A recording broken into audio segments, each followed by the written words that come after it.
Alright, the end of the season. This would be April's first half. This would be our 8th season in Vanguard 0 with the reward of this beautiful Azel.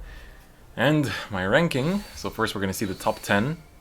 So we have Dike, Yuki, Pifo, Amipen, Kuroiro, and the default name. In third, this guy I follow on Twitter. I don't know the second kanji. Hato Hato in number 2. And first place, Aoi Optic. Legend 188. Insane. That's crazy. And now my personal placement is... let's see it.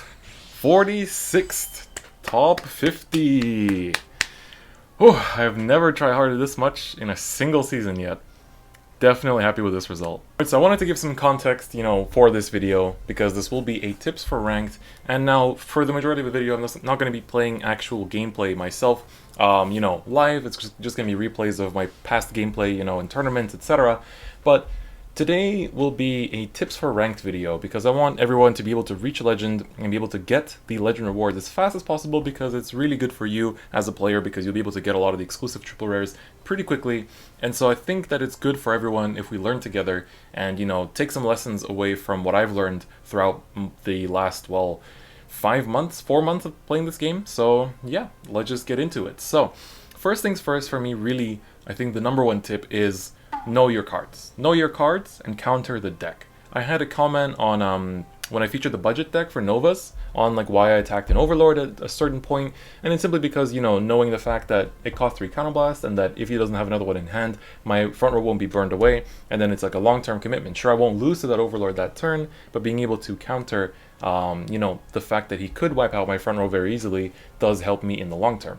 Now, of course, this will take you very far, and especially when the metagame becomes more advanced with future releases, this applies even more so. Like in English format right now, the most you can really do in order to counter your opponent is not give them that third counterblast to use their Overlord, not give them a second counterblast to use Berserk to wipe out your starter, or even, for example, if you're playing a Kagero mirror match, you run cards like Tejas and don't attack your first turn, so that when you ride your Tejas, you can snipe their Conroe before they can use it, and then you can use your own Conroe. So these kind of big brain outplays is what it really comes down to, and this all comes from knowing the cards. So really, take some time to look through all the cards in the game, learn the effects, learn their costs and things like that.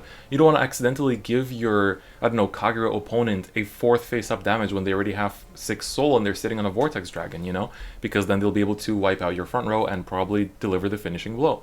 And so knowing the cards will go really far for you. It will really take you super far, and you'll be able to actually just, become legend faster by just knowing the cards. So take some time to research it. I think by taking time to research it instead of taking more time to play ranked, you'll actually go further by just researching. Another tip that I'll give is to memorize what your opponent checks. Now you can also check this in-game. There is a place where you can check the log, and that will show all the drive checks and draws, etc. that have happened in the game so far.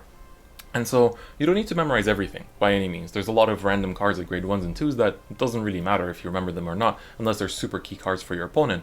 But it's good to memorize when your opponent, for example, drive checks a perfect card, because then you know that that's one less perfect card in their hand, and if it's at the bottom of their deck, if their deck doesn't have any ways to shuffle, then that means they're not going to see that perfect card for most likely the duration of that entire game. Of course, as they drive check is going to go up through the deck, so if it's their very first drive check of the game, then maybe they're gonna draw into it eventually if the game prolongs. But if not, then that's one less perfect card they have to worry about. So memorize those kind of important drive checks. For now, I think in the English 0 format, it only goes as far as actually just memorizing perfect cards, but later on, when you start catching up with the releases to the Japanese one, then there's other cards to also keep in mind. Now the next tip is for if you want to aim high. So for me, this season in the Japanese 0, I really wanted to get top 100. At first I only wanted to get legend 30, so I made a schedule for myself. Okay, if the season is 2 weeks long and I want to be legend 30, So I told myself that I probably want to advance like 2 legends at least a day, because if I advance 2 legends a day, that's, 2 times 15 is legend 30, so that way I'll get to my goal pretty easily. But then of course it's a bit harder to make that estimate when you're aiming for something that's a bit obscure, like top 100 or top 10, because, that always fluctuates depending on how many players that season are aiming for top 1000, etc. Because, for the English Zero right now, being legend 30, you're barely in top 100 anymore, which is pretty crazy to me. Because first season in Japanese, I was top 1000 with legend 3. So it really is night and day difference in that sense with how many people are playing this game right now in the English format. And so make a schedule, give yourself daily quotas, whether that's 3 legends, 2 legends, 1 legend, 5 legends, whatever. You don't always need to aim high, but this is what I'm telling you if you want to aim high. Make a schedule for yourself. It'll help you, and honestly, oftentimes our limits are only in our head. We think to ourselves, oh, I can only physically do like 2 legends a day or 1 legend a day. Chances are you can do more. Of course, don't disregard your actual, commitments in real life for these things, but if you have free time right now, like you're on Easter break or something, then, you might as well put in some time and get some rewards out of it, and you're going to get a lot of packs, a lot of gems, a lot of cards, so it is quite worth it if you plan to play this game in the long term. Another thing that I'll give as a tip, and this is something I learned from my experience playing Shadowverse, is use the timer. You have a good amount of time each turn, and of course if you use up the timer one turn, then the next turn you're going to have less time, but you do have quite a bit of time to actually work with what you have. Don't make hasty plays. Calculate if it's really worth to use your Blaster Blade to retire something that turn. Is it worth it to use your Berserk to retire something that turn?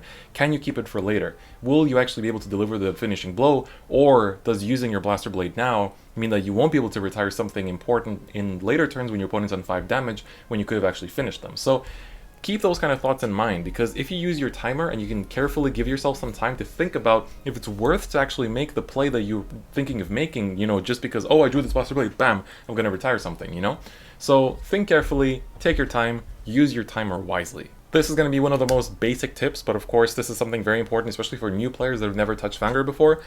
Build boards that can get over your opponent's Vanguard's base power in multiples of 5. So, of course, if your opponent has 2 intercepts and you have no way of retiring it, and then your opponent, and you just have your, rear swing, and then Vanguard swings at Vanguard, then it doesn't matter as much. But if your opponent has, like, for example, 2 grade 3s in the front row and you're trying to finish them off, you want to make sure that your board can hit for numbers in multiples of 5. So if your opponent's Vanguard is 11,000, then of course you want your swings, your attacks, to go in the order of, for example, 11, then maybe 16 or 21, and then 21 or 26. And I say the or because if your opponent checks a trigger in as a damage, then of course they're going to increase by 10k power. So meaning that you essentially need to have 5k more power.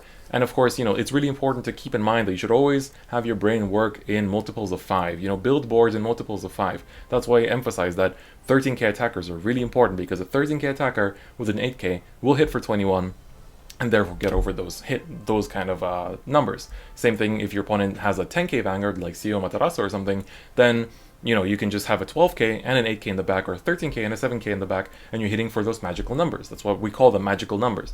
And so, of course, sometimes you'll make your board where it's hitting for 11, 16, and then let's say 20 or 21. So of course, maybe one of your attacks won't hit, but then a trigger can change that, and therefore you can then, calculate your chances, which takes me to my next tip, which is calculate your trigger chances, because when you pop up, there's a button that shows you how many of your triggers are gone. So for example, if you have a 15 card deck remaining, and you still have 5 triggers in it, then, the chances of that are a third. There's a third chance that you will check a trigger. But what does that actually mean? A third of a chance of a trigger means that out of your next two checks doesn't mean that it has to come out. Out of your next 3 checks is when it should come out. So if your deck is half triggers, so you have a 10 card deck and 5 of them are triggers, then out of your drive check, out of your twin drive, you should get a trigger.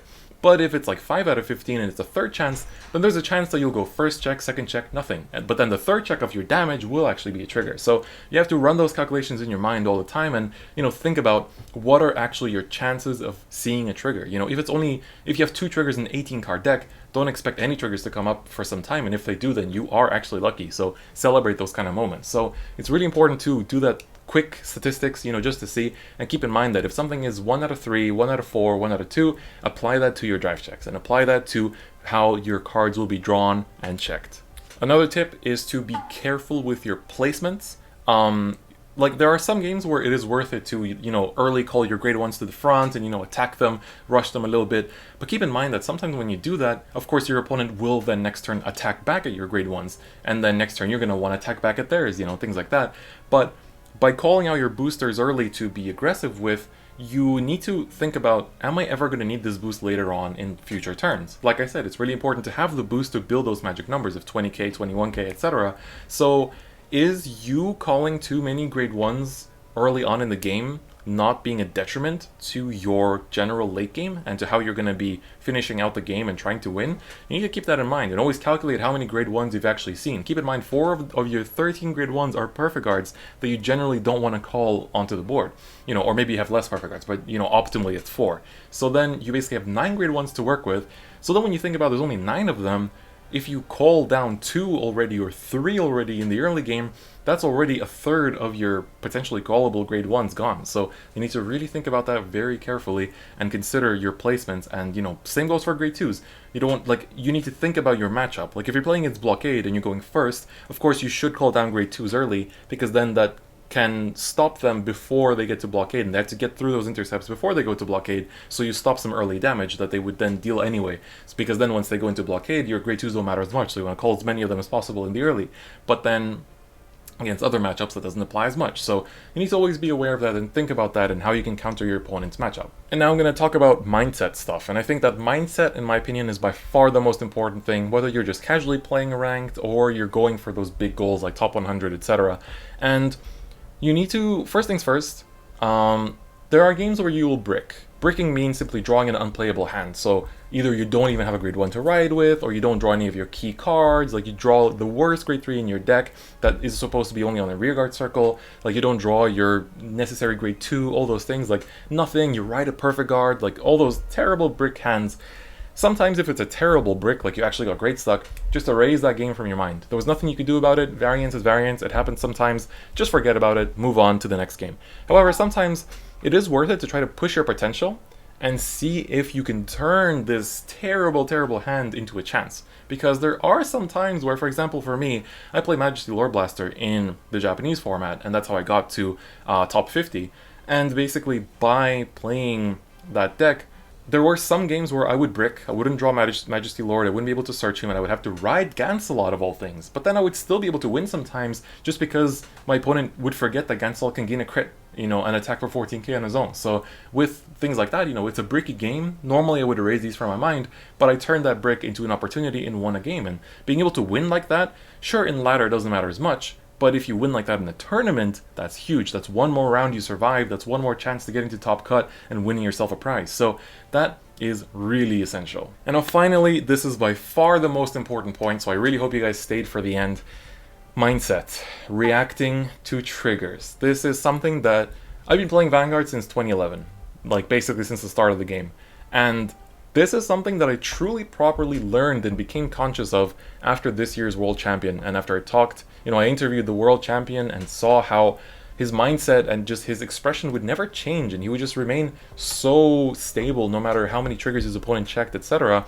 And the lesson to be learned here is that triggers are simply a calculation. They're simply something that will or won't happen based on chance. And sure, your opponent can double crit you when you don't have a perfect guard. That is also a percentage of a chance. You can also, triple heal when your opponent's supposed to win with 3 different attacks. That is also chance. But the most important thing when it comes to those situations, or any kind of trigger checking, etc., is to not let it get to your head, both the good times and the bad times. Sometimes it's good to let your brain feel reward for the good times, but not too much, because then the opposite can come back to you, and you start tilting at your opponent. Your opponent 6 damage healed 5 games in a row, how annoying is that?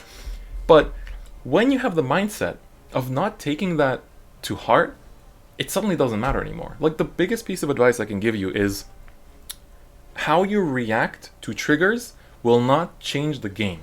You can be mad about your opponent healing. You can be happy about yourself checking a crit, or checking a heal, or checking double draw, or draw into a perfect guard. But no matter what kind of emotion you feel towards that, that won't change the game state.